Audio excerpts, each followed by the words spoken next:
Bonjour. Nous remercions Dieu pour sa grâce. Nous remercions Dieu pour sa fidélité. Nous remercions Dieu pour sa présence. Amen. Amen. Dieu est là, Dieu est parmi nous. La Bible nous dit que là où 2, 3 se réunissent en son nom, il est présent.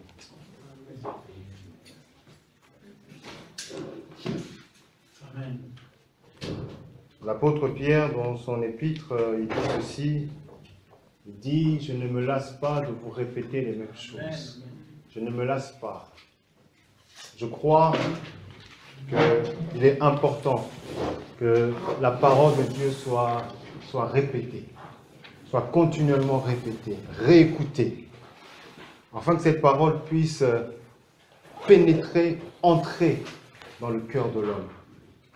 Que cette parole puisse travailler le cœur, qu'elle puisse affermir le cœur du croyant. Vous savez, la Bible dit ceci, la Bible nous enseigne que le cœur de l'homme est tortueux, le cœur de l'homme est incurable, le cœur de l'homme est méchant. Et ce cœur ne peut pas être changé par la religion. La bonne moralité ne peut pas changer le cœur de l'homme. Nous pouvons faire toutes sortes de jeûnes, toutes sortes de prières, le cœur ne peut pas être changé.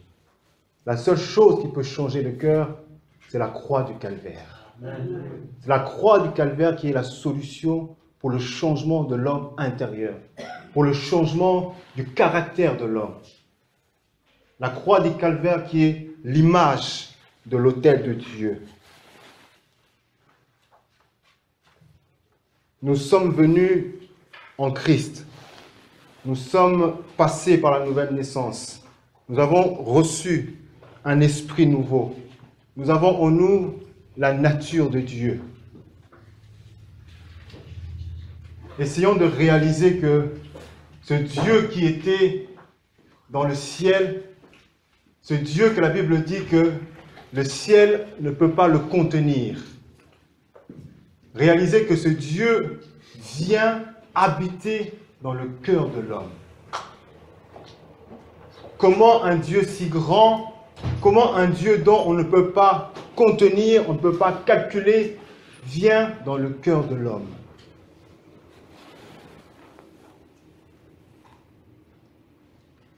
Et toutes ces choses, c'est bien. Mais si l'œuvre de la croix n'opère pas dans le cœur de l'homme, toutes ces choses vont être invisibles. Toutes ces choses vont être cachées. Parce que si Dieu a mis son esprit en nous, si Dieu a mis cette nouvelle nature dans chacun d'entre nous, c'est enfin que le monde puisse le voir. C'est enfin que nos voisins, ceux qui travaillent avec nous, puissent voir Dieu à travers nous. Parce que ce Dieu ne veut pas rester caché. Dieu ne veut pas rester caché. Dieu veut se montrer. Il veut se faire voir. Et il peut se faire voir que en chacun d'entre nous. Amen. Amen. Le livre de Lévitique nous enseigne une chose, une réalité, une vérité qui me semble importante. On ne peut pas aller vers Dieu sans passer par son autel.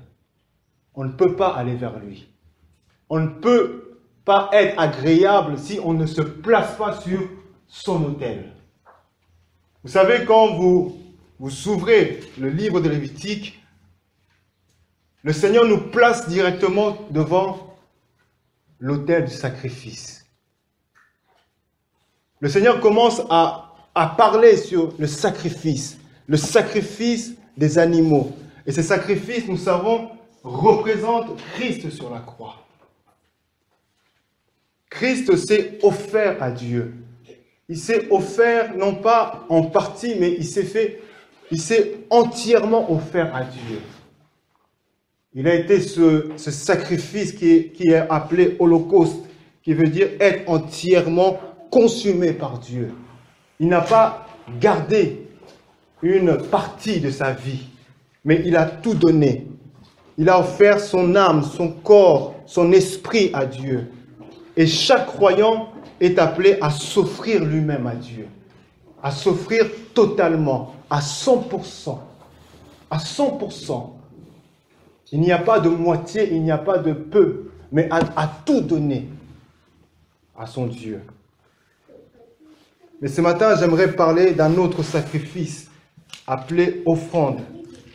Je sais que j'ai déjà lu ce passage, mais j'aimerais encore relire avec vous pour revoir encore d'autres vérités dans le livre de Lévitique au chapitre 2. Pour ceux qui ont déjà lu, que ça ne vous dérange pas.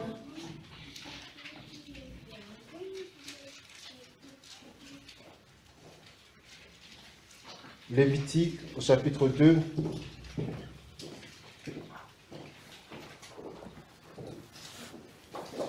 Nous allons lire, je pense, tout le chapitre. C'est court. Si tout le monde a trouvé, je peux lire. Ou si quelqu'un peut lire. Emmanuel, tu peux lire, s'il te plaît? Lorsque quelqu'un fera à l'Éternel une offrande en don, son offrande sera de fleurs de farine. Il versera de l'huile dessus et il y ajoutera de l'encens. Il apportera au sacrificateur, fils d'Aaron. Le sacrificateur prendra une poignée de cette fleur de farine arrosée d'huile, avec tout l'encens, et il brûlera cela sur l'autel comme souvenir. C'est une offrande d'une agréable odeur à l'Éternel. Ce qui restera de l'offrande sera pour Aaron et pour ses fils.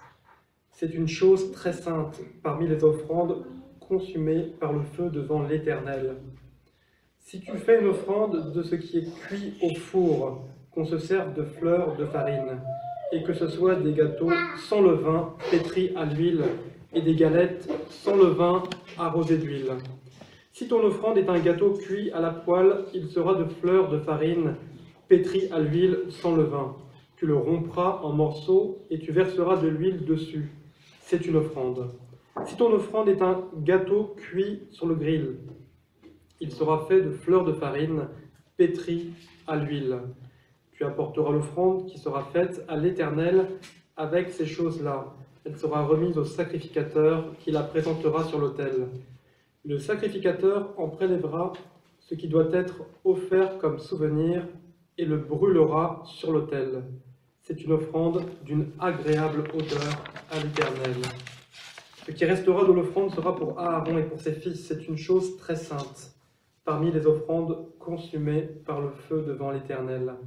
Aucune des offrandes que vous présenterez à l'Éternel ne sera faite avec du levain, car vous ne brûlerez rien qui contienne du levain ou du miel parmi les offrandes consumées par le feu devant l'Éternel. Vous pourrez en offrir à l'Éternel comme offrande des prémices, mais il n'en sera point présenté sur l'autel comme offrande d'une agréable odeur. Tu mettras du sel sur toutes tes offrandes, tu ne laisseras point ton offrande manquer de sel, signe de l'alliance de ton Dieu. Sur toutes tes offrandes, tu mettras du sel.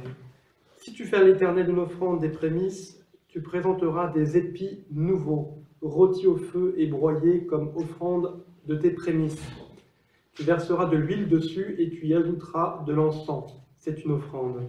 Le sacrificateur brûlera comme souvenir une portion des épis broyés et de l'huile avec tout l'encens. C'est une offrande consumée par le feu devant l'Éternel.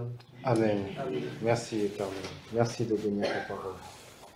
J'aimerais attirer votre attention sur quelque chose. Il est dit ceci, que si quelqu'un voulait offrir à Dieu une offrande, son offrande devait être faite de fleurs de farine, et cette fleur de farine devait être arrosée d'huile et de l'encens. Ces trois choses sont importantes.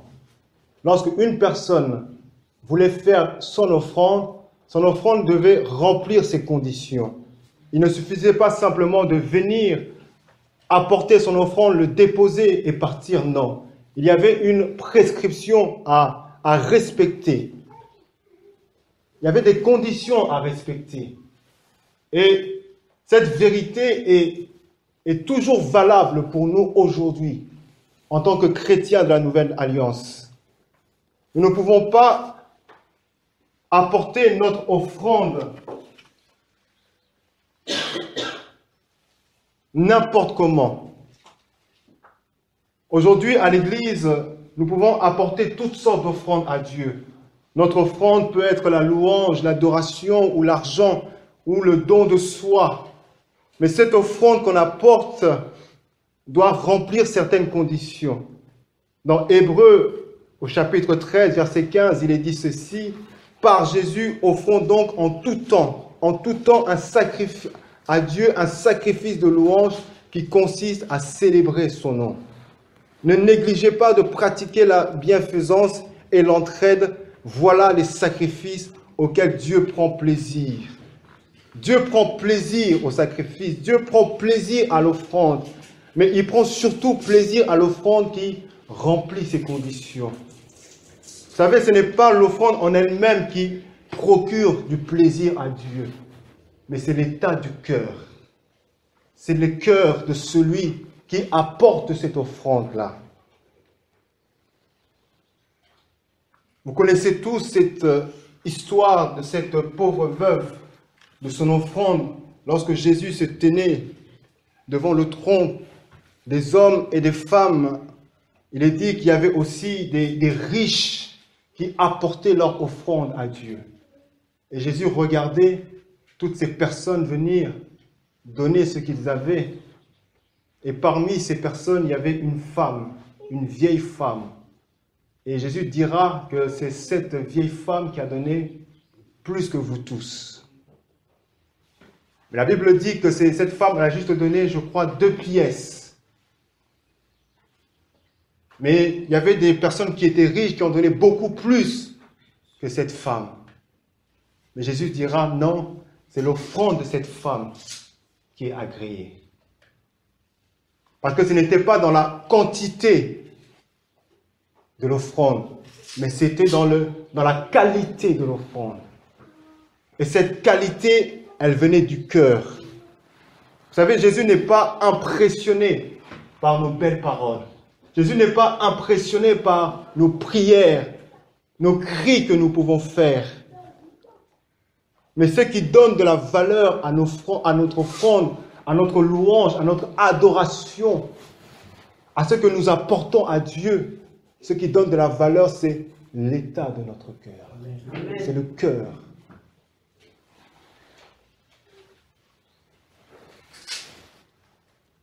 Et ce qui est important est de savoir si je suis conforme aux prescriptions de la parole. Est-ce que mon cœur est comme une fleur de farine? Est-ce que mon cœur est arrosé d'huile? Est-ce qu'il y a de l'encens dans mon cœur? Parce que s'il n'y a pas tous ces ingrédients, notre offrande n'a aucune valeur à ses yeux. La louange, l'adoration n'aura pas de valeur. L'argent qu'on donne à l'Église, le don de soi aux autres, aider les autres dans la prière, aider les autres moralement, aider les autres financièrement, aider les autres en les assistant.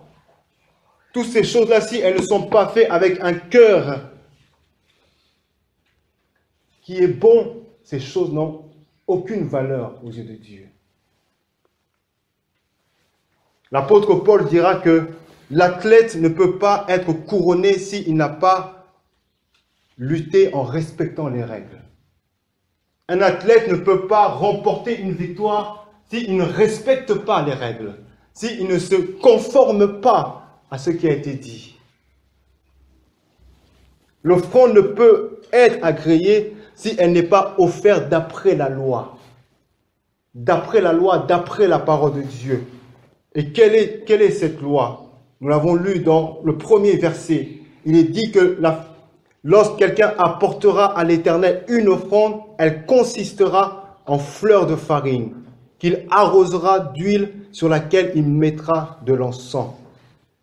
Et il est dit que la fleur de farine est la partie la plus fine et la partie la plus belle de la farine. Et comment on obtient de la farine? Lorsque les grains de blé sont broyés et sont moulus. Les grains de blé subissent un processus de transformation pour devenir une fleur de farine.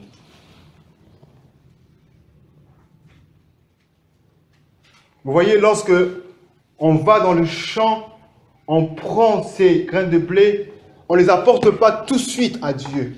Il fallait travailler ces graines de blé. Il fallait broyer ces graines de blé pour obtenir une fleur de farine et en faire des gâteaux et ensuite apporter à Dieu.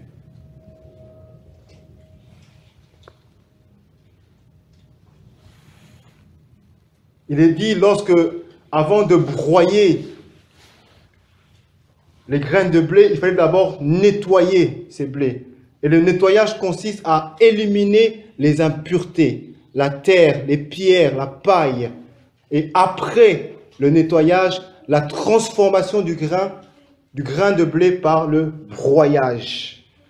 Vous voyez que Dieu nous a pris dans le champ du monde. Dieu nous a pris dans le champ du monde et Dieu nous a ramenés dans sa maison. Il nous a ramenés auprès de lui. Et ce Dieu veut commencer maintenant à nous nettoyer du déchet du monde.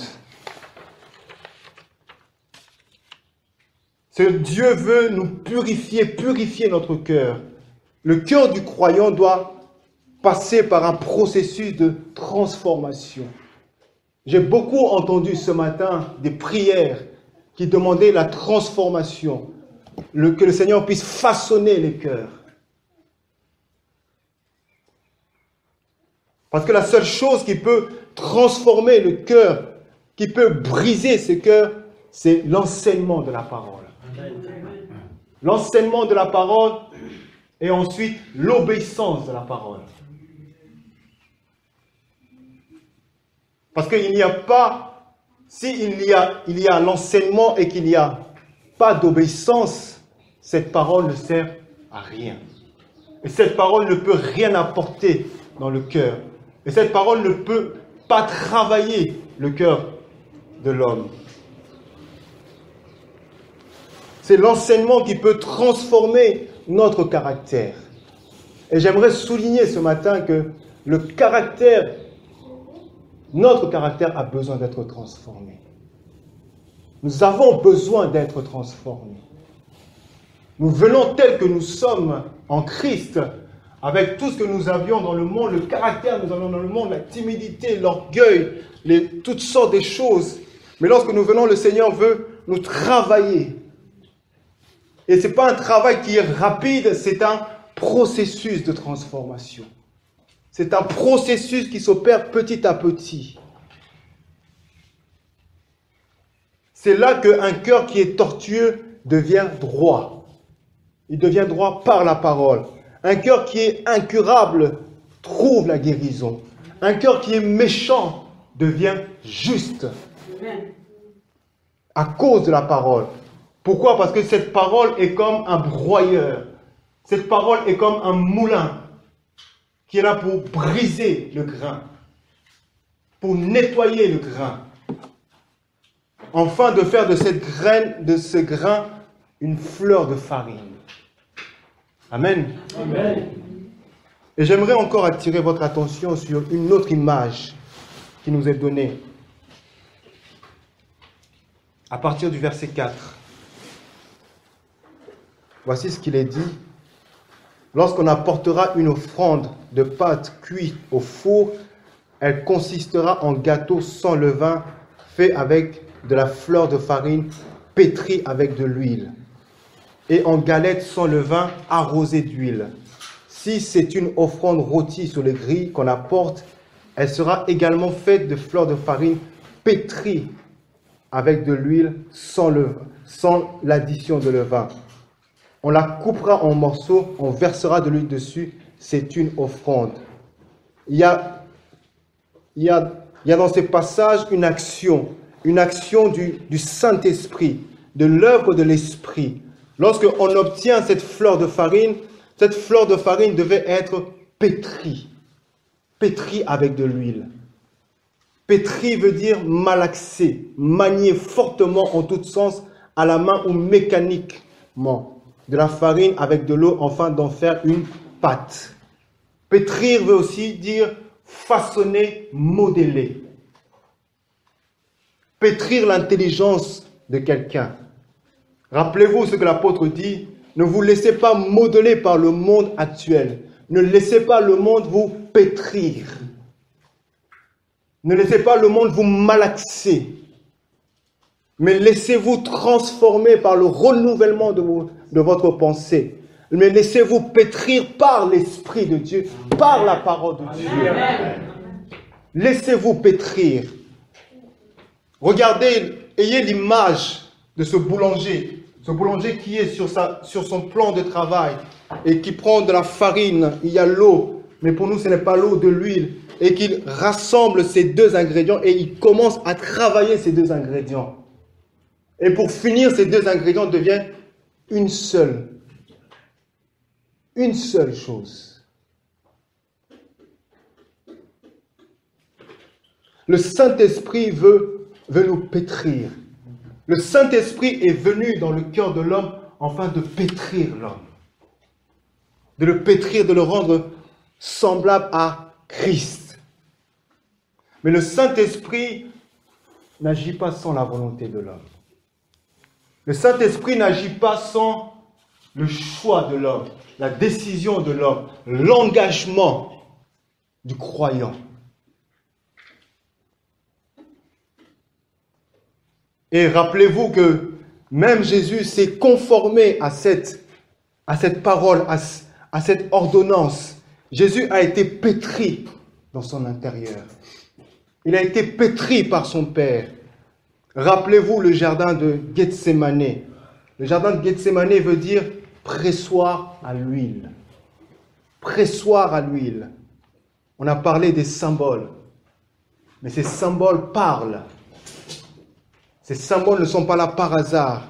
Jésus est entré dans ce jardin pour être pressé, pour être broyé avant la croix, avant de s'offrir à Dieu.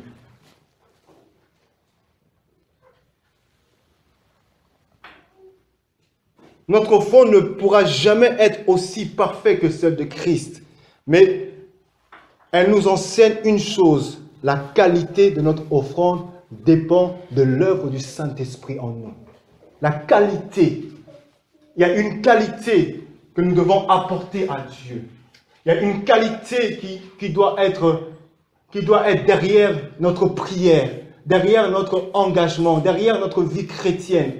Il y a une qualité que le Seigneur regarde. Et cette qualité est là que quand nous laissons le Seigneur travailler dans nos cœurs. Quand nous laissons le Seigneur façonner nos cœurs. Parce que je peux chanter, je peux louer, je peux adorer, mais si mon cœur est encore comme autrefois, si mon cœur est encore ce cœur qui est malsain, qui est plein de vices, qui est plein de mauvaises choses, de mauvaises pensées, même si je chante bien devant les hommes, devant l'église, mais lorsque le Seigneur me regarde, il regarde mon cœur. Mes prières ne sont que de la fumée. La fumée qui monte et ensuite qui disparaît dans le ciel. Parce que c'est le cœur. Le problème de l'homme, c'est le cœur. Notre problème à nous, c'est le cœur. Voilà pourquoi le Seigneur cible son évangile sur le cœur de l'homme. Parce que c'est là qu'il y a le centre, c'est là qu'il doit y avoir le changement. Parce que s'il y a le changement intérieur, il y aura un changement extérieur.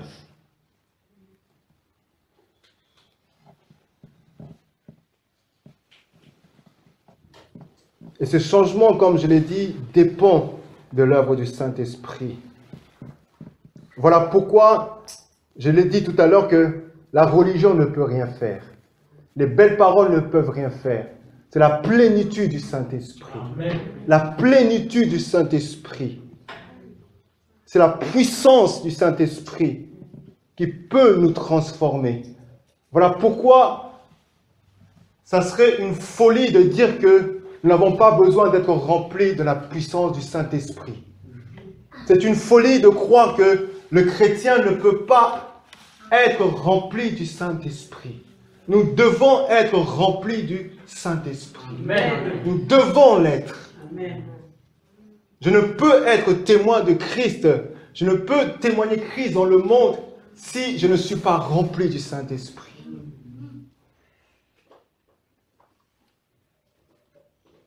Autrefois, dans l'église primitive, on choisissait les gens qui devaient servir sur la base s'ils étaient remplis du Saint-Esprit ou non. Vous voyez qu'aujourd'hui, on peut choisir des gens selon leur capacité intellectuelle, selon leur capacité dans certaines choses, dans certains domaines, mais on ne les choisit pas s'ils sont remplis, oui ou non, du Saint-Esprit. C'était la condition, être rempli du Saint-Esprit. Et lorsque un croyant venait à Dieu, on cherchait d'abord qu'il soit baptisé et ensuite qu'il soit baptisé de l'Esprit. Baptisé de l'Esprit. Ce sont des vérités que l'Église actuelle a oubliées. Ce sont des vérités que nous, enfants de Dieu, nous devons revenir sur ces vérités-là. Chercher la présence du Saint-Esprit. Laissons-nous remplir par son Esprit. Et c'est par là qu'il peut y avoir une transformation et une vraie transformation. Parce que s'il n'y a pas de transformation, nous sommes des hypocrites. Et la religion rend les hommes hypocrites. Parce qu'on fait semblant. Je ne juge pas, mais je vois mes collègues qui font, en ce moment c'est le ramadan, ce n'est pas un jugement, mais je les vois, ils essayent, ils font de leur effort, ils le font. Mais après, rien ne change. Rien ne change. À quoi cela sert? À quoi cela sert de se priver du matin au soir? De faire des efforts physiques? Je sais qu'il y en a qui le font avec un cœur qui est bon, un cœur qui est honnête, qui sont sincères, mais qui sont aussi perdus. Mais la religion ne peut rien faire. C'est la puissance du Saint-Esprit. Jean-Baptiste dit ceci, « Moi, je vous baptise d'eau en vue de la repentance. Mais celui qui vient après moi est plus puissant que moi. Je ne suis pas digne de porter ses sandales. Lui, il vous baptisera du Saint-Esprit et du feu. » Amen. Et voici ce qu'il dit encore, il a sa pelle à la main, il nettoyera son aire de battage et il amassera son blé dans le grain, dans le grenier. Mais il brûlera la paille dans un feu qui ne s'éteint point.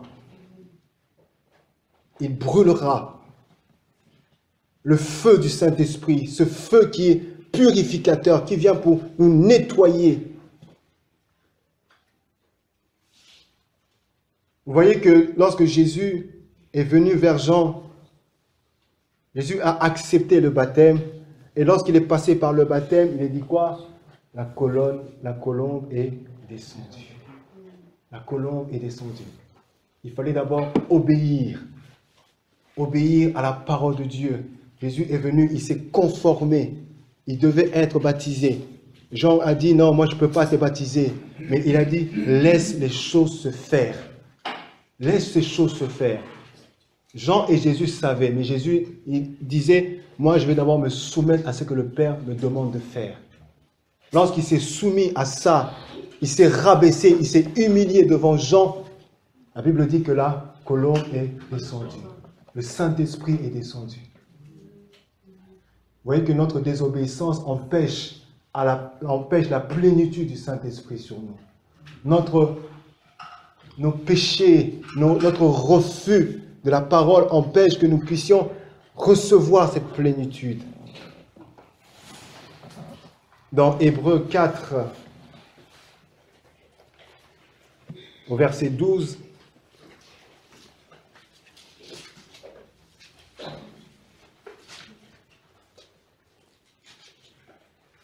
voici ce qu'il est dit, « Car la parole de Dieu est vivante et efficace, plus tranchant qu'une épée quelconque à deux tranchants, pénétrante jusqu'à partager l'âme et l'esprit, jointure et moelle. Elle juge les sentiments et les pensées du cœur. » La parole de Dieu est vivante et efficace, elle est puissante. Et cette parole, elle a trois actions. Trois actions. Cette parole, l'enseignement de Dieu, elle a trois actions. La première action, c'est elle pénètre. Ensuite, elle partage. Et ensuite, elle juge. Vous voyez que la parole veut entrer dans le cœur. Il ne veut pas rester, il ne veut pas simplement être écouté, être comprise au niveau du cerveau, mais il veut entrer, il veut se loger dans le cœur de l'homme. Voilà pourquoi il est dit que n'endurcissez pas vos cœurs lorsque vous entendez sa parole. Ne fermez pas vos cœurs, mais laissez les cœurs s'ouvrir, afin que cette parole puisse entrer. Et il est dit, cette parole, elle sépare l'âme et l'esprit. Pourquoi cette parole, elle sépare? Parce qu'il ne doit pas y avoir de mélange. Il ne doit pas y avoir de mélange dans le cœur du croyant, dans le cœur du chrétien. Nous ne pouvons pas vivre à la fois par l'âme et par l'esprit.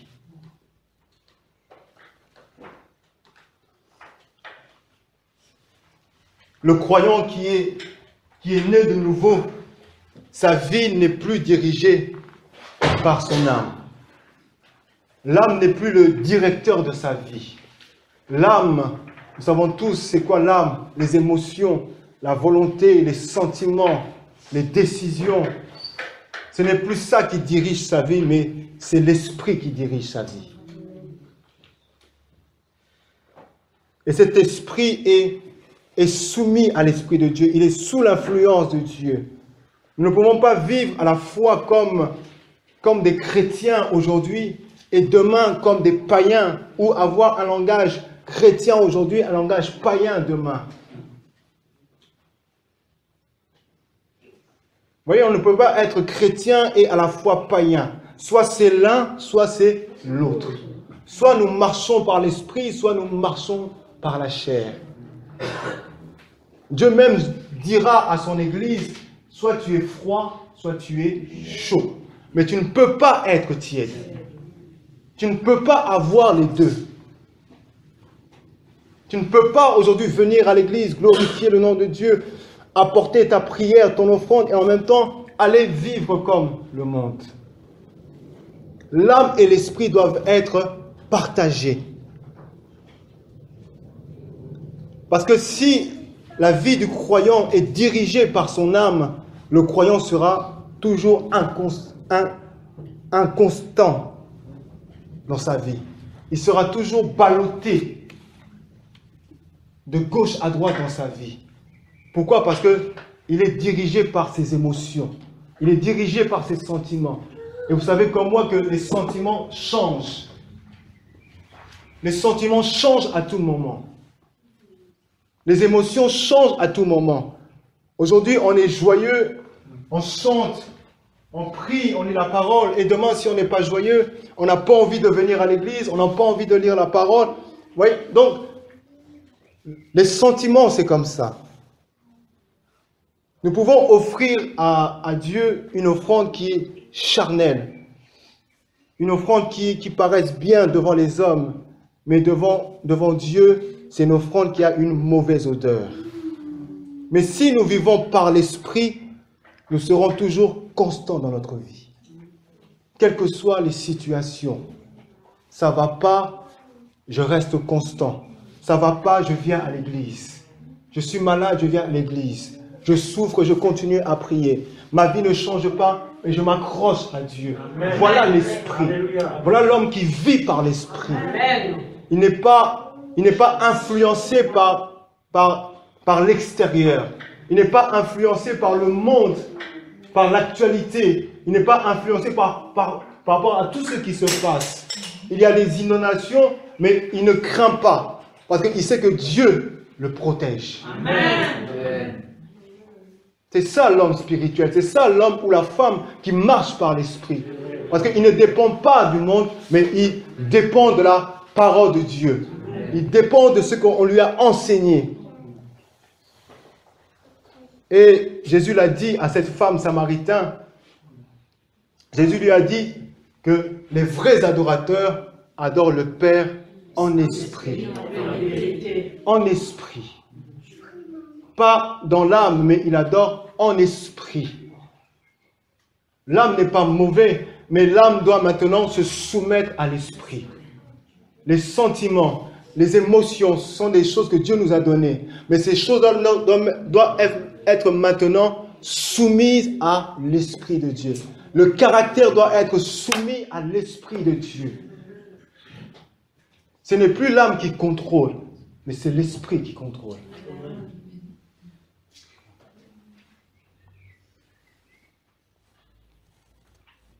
Et dernièrement, il dit encore, elle juge. Donc lorsque nous entendons cette parole entre dans nos cœurs pour exercer un jugement. Elle ne juge pas l'esprit, mais elle juge l'âme. Pourquoi ce jugement? Ce jugement n'a pas le but de nous condamner.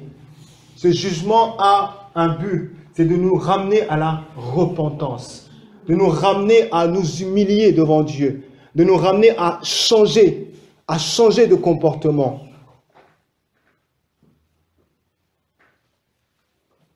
Et l'autel d'airain est l'image aussi du jugement divin.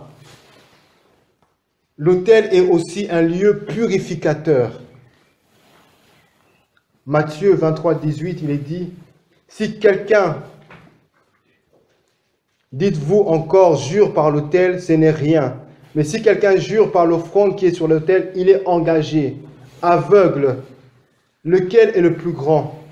L'offrande ou l'autel qui sanctifie l'offrande? » Bien sûr, c'est l'autel qui est le plus grand. Parce que c'est l'autel qui sanctifie notre offrande. Notre offrande ne peut pas être reçue s'il n'est pas sanctifié.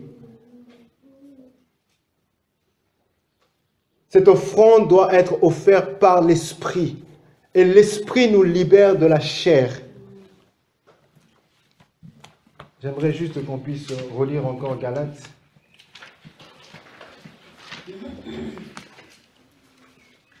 Nous connaissons tous ces choses. Galates, nous allons lire Galates 5, le verset 1 le verset 1 et le verset 13 directement. Galates 5, 1. C'est pour la liberté que Christ nous a libérés. Demeurez donc fermes et ne vous remettez pas de nouveau sous le joug de l'esclavage. C'est pour la liberté. Christ nous a affranchis. Il nous a libérés de la chair. Il nous a libérés de l'esclavage du péché. Il nous a libérés de nous-mêmes. Il nous a libérés de notre caractère. Il nous a libérés de nos convoitises. Il nous a libérés de tous nos mauvais désirs. Il nous a libérés de tout ce que nous étions, que nous faisions autrefois. Esclaves de la cigarette, esclaves du sexe, esclaves de ceci, esclaves de cela. Le Seigneur nous a libérés. Et il dit, demeurez fermes et ne vous remettez pas de nouveau sous le joug de l'esclavage. Ne vous remettez pas de nouveau. Ne vous laissez plus dominer par votre chair. Ne soyez plus esclaves de la chair. Parce que la liberté, c'est la liberté de l'esprit. Verset 13, il dit ceci. Frères, vous avez été appelés à la liberté. Seulement, ne faites pas de cette liberté un prétexte pour vivre selon la chair. Ne faites pas de la liberté que Dieu nous a donnée un prétexte, une excuse de vivre encore dans son vieux caractère, de vivre encore par soi-même. Mais que cette liberté que nous avons, que par cette liberté que nous puissions vivre par l'esprit. Et verset 16, il dit ceci, « Je vous dis donc, marchez par l'esprit, et vous n'accomplirez point les désirs de la chair. Car la chair a des désirs contraires à l'esprit, et l'esprit en a de contraires à la chair. Ils sont opposés l'un à l'autre, afin que vous ne fassiez point ce que vous voudriez. Mais si vous êtes conduits par l'esprit, vous n'êtes plus sous la loi, donc vous n'êtes plus esclaves de la chair, vous n'êtes plus esclaves de vous-même, vous n'êtes plus esclaves de vos passions, vous n'êtes plus esclaves.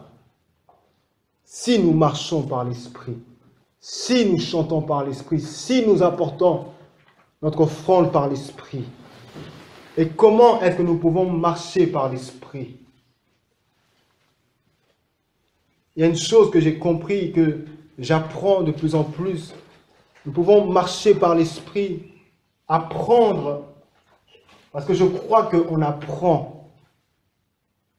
C'est très important, nous apprenions. On apprend. L'enfant qui est en maternelle, il apprend. L'enfant qui est en collège, en primaire, il apprend. L'enfant qui va au collège, il apprend. Celui qui est au lycée, il apprend. Même à l'université, il apprend. Donc nous apprenons tous les jours. Quel que soit le niveau dans lequel nous sommes, quel que soit le domaine dans lequel nous sommes, nous apprenons toujours. Et nous devons apprendre à savoir si nous sommes dans la chair ou si nous sommes dans l'esprit. Nous devons apprendre. Apprendre veut dire que nous pouvons aussi faire des erreurs. Nous pouvons nous tromper. Mais le Seigneur nous aidera. Comment apprendre à marcher par l'Esprit? Le Seigneur a mis en nous une conscience. Et cette conscience, lorsque nous venons dans la maison de Dieu, lorsque nous écoutons la parole de Dieu, cette conscience, elle est aiguisée. La parole de Dieu aiguise notre conscience. Et lorsque nous marchons, lorsque nous vivons, lorsque nous faisons quelque chose qui n'est pas compatible à l'esprit, il y a un signal en nous. La conscience nous envoie un signal. La conscience peut te dire que ce que tu fais n'est pas bon. La conscience peut te dire arrête. Tu es en train de marcher par toi-même. Tu es en train de marcher par l'esprit. Ce que tu fais n'est pas bon. Notre conscience. Parce que l'homme sait quand il fait quelque chose qui n'est pas bon devant Dieu. Le croyant qui vient à l'église, qui écoute la parole de Dieu, l'enseignement de Dieu, qui a cette habitude-là d'être imprégné de la parole, il sait à quel moment ce qu'il fait n'est pas bon. Il le sait. On n'a pas besoin de le dire. Parce que dans son cœur, il y a quelque chose qui va le pousser, qui va lui dire, qui va le mettre soit mal à l'aise. Et si nous apprenons à écouter de plus en plus cette conscience, nous écoutons le Saint-Esprit et nous marchons par l'Esprit. Amen. Autrefois, je croyais, quand on me disait écouter le Saint-Esprit, je voulais absolument entendre une voix à l'intérieur de moi. Donc si je n'entendais pas, j'étais focalisé à entendre une voix. Il y en a qui peut-être entendent des voix, mais moi je n'entends pas des voix. Mais j'ai appris petit à petit, j'apprends que parfois il y a quelque chose qui se passe, il y a un sentiment dans mon cœur, il y a un ressenti qui me dit « Non, ce que tu fais n'est pas bon ». Le Seigneur nous parle. Il parle à chacun de nous. Lorsque nous travaillons, même parfois tu travailles, tu es au travail, il y a un accrochage avec ton collègue, tu dis des choses, tu peux dire des paroles qui peuvent sortir, mais en toi il y a quelque chose qui va se passer. Tu vas ressentir quelque chose. Si le chrétien a l'Esprit de Dieu, il y a quelque chose qui va se passer dans ton cœur. Soit le Seigneur va te rappeler à l'ordre. Si ce n'est pas immédiatement, ça sera peut-être après. Le Seigneur va te rappeler ce que tu as fait, afin de te dire, de te repentir ou de changer ta manière de vivre. Amen. Amen. Amen. Apporter l'offrande dans la maison de Dieu. Mais cette offrande doit être en fleur de farine. Elle doit être arrosée de l'huile. Et il doit y avoir de l'encens. Pourquoi est-ce que Dieu exige tant de choses? Pourquoi Dieu n'a pas dit simplement à son peuple, ramenez-moi des offrandes et ça s'arrête là? Mais Dieu leur dit de ramener les offrandes, mais en même temps, il leur donne des conditions qui doivent être remplies. Vous voyez que dans notre vie chrétienne, le Seigneur attend de nous une qualité dans notre vie. Une qualité. Le Seigneur ne s'arrête pas simplement à dire, venez à l'église le dimanche. Venez prier le dimanche. Non, mais le Seigneur désire de nous plus que ça. Plus que ça. Une fleur de farine. Une fleur de farine, c'est la partie la plus belle de la farine. Le Seigneur veut la meilleure partie de nous-mêmes. Amen. Amen. Baissons nos têtes.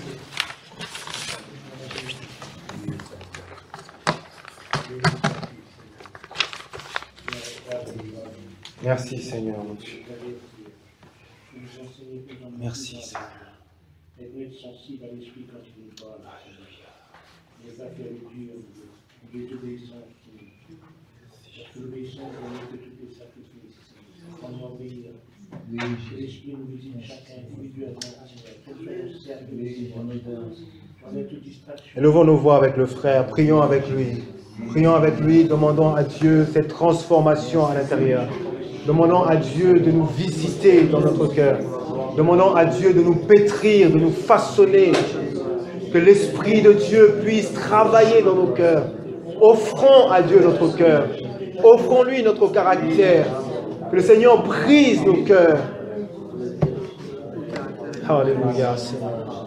Alléluia. Merci, Seigneur, mon Dieu. Merci pour ta grâce. Merci, Seigneur. Merci. Merci de travailler dans ton Église, Seigneur, mon Dieu. Merci de libérer nos cœurs, Seigneur, mon Dieu. Libère-nous de la chair, Seigneur, mon Dieu. Libère-nous de nous-mêmes, Seigneur, mon Dieu, mon roi. Oh, Seigneur, mon Dieu. Que nous puissions vivre, Seigneur, mon Dieu, selon ta parole, Seigneur, mon Dieu. Que nous puissions, Seigneur, mon Dieu, apprendre chaque jour, Seigneur, à dépendre de toi. Apprendre chaque jour, Seigneur, mon Dieu, à marcher par l'Esprit, Seigneur, mon Dieu, mon roi. Oh, apprends-nous, Seigneur. Apprends-nous, Seigneur, mon Dieu, mon roi. Nous sommes des enfants, Seigneur, devant toi, Seigneur, mon Dieu. Nous pouvons faire des erreurs et nous faisons des erreurs, Seigneur, mon Dieu, mon roi. Mais apprends-nous à reconnaître, Seigneur, lorsque nous sommes dans la chair et lorsque nous sommes dans l'esprit, Seigneur, mon Dieu, afin que notre vie ne soit pas mélangée, Seigneur, mon Dieu, mon roi. Que nous soyons, Seigneur, mon Dieu, devant toi, cette offrande, Seigneur, mon Dieu.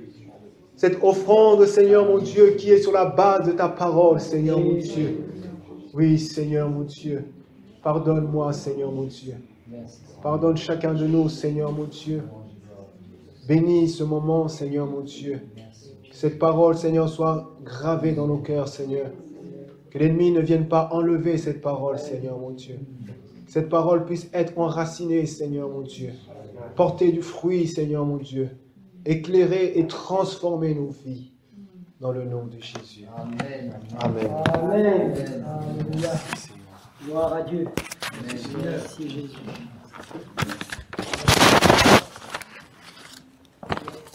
Ta parole. Amen.